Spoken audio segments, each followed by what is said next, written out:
Hi, I'm Tassa and this is a video about the European Union. Today you and I are going to have a little talk about how the EU works, what its institutions are, how it works internally, and hopefully this video will serve as a bit of an overview, as a bit of an introduction to what the EU is and why it's so cool. This is the European Union.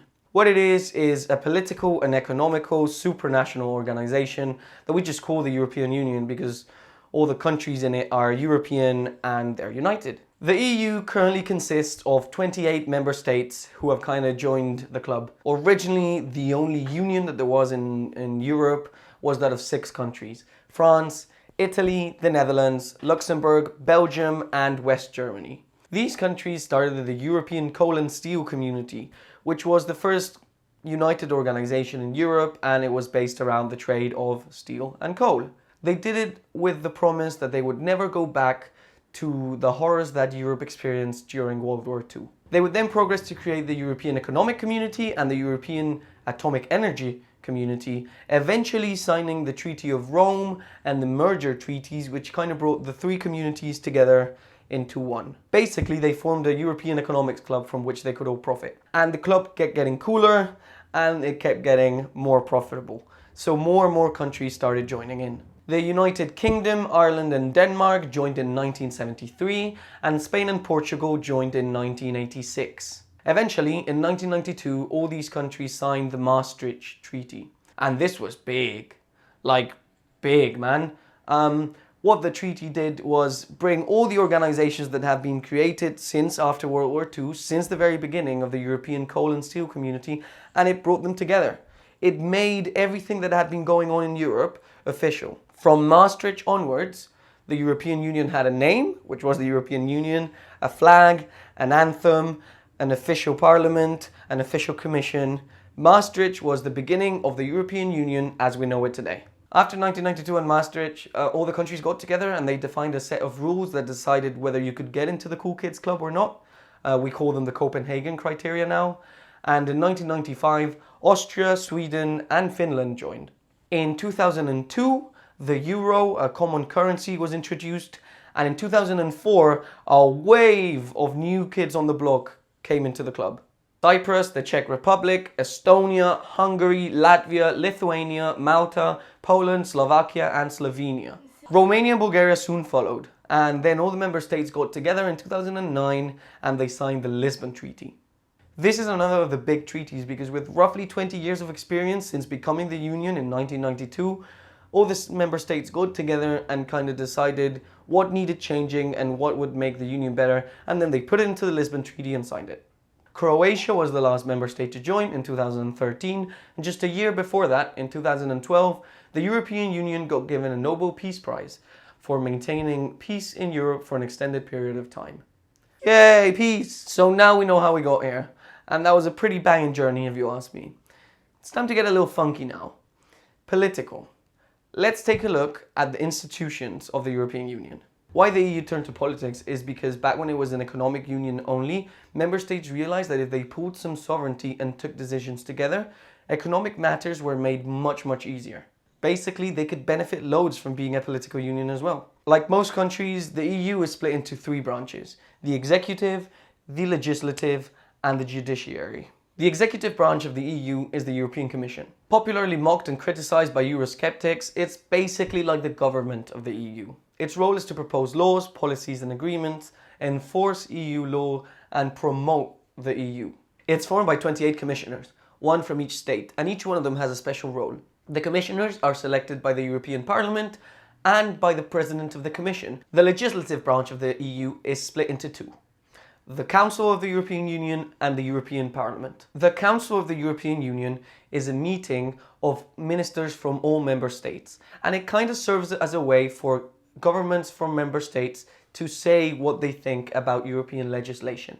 The European Parliament works like most national parliaments, and members are directly elected through elections across the continent. The Parliament is the first body that takes law proposals from the Commission and decides whether the citizens of the Union agree with it or not. There also is the European Council.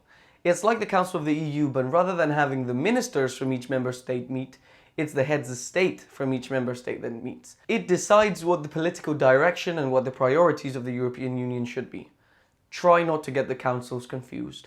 The judiciary branch of the EU is the European Court of Justice. The court very basically has a judge from each member state and it gives rulings on the cases brought upon it. It can settle legal disputes between member states, EU institutions, businesses or individuals. It's like any other court, just a really, really big one. Now, there are other institutions in the EU like the European Central Bank, which regulates the euro and prices, or the EU agencies, which are specialized task forces for different things. But if you want to find more information about them, there's lots of it online. So we've looked at the history and the institutions of the EU. All that's left is to look at the process by which laws come to exist within the European Union. The way in which the EU makes law is based around a few fundamental principles, one of which is co-decision. What this is a way of making sure that laws are democratic, but that they also make sense and are good for the citizens. In a practical way, what it means is that the European Commission thinks of a law and proposes it to Parliament. Parliament then reads it and decides whether it agrees with it, it wants to make some amendments with it, or it doesn't agree with it. Once Parliament is done with it, it gets passed to the Council of the EU and they decide whether they agree, disagree, or want to make some changes. This procedure, in which the proposed law goes from institution to institution and changes are made on the way, can be repeated up to 3 times. If after 3 readings, all the institutions still don't agree with the act being proposed, it does not get made into law.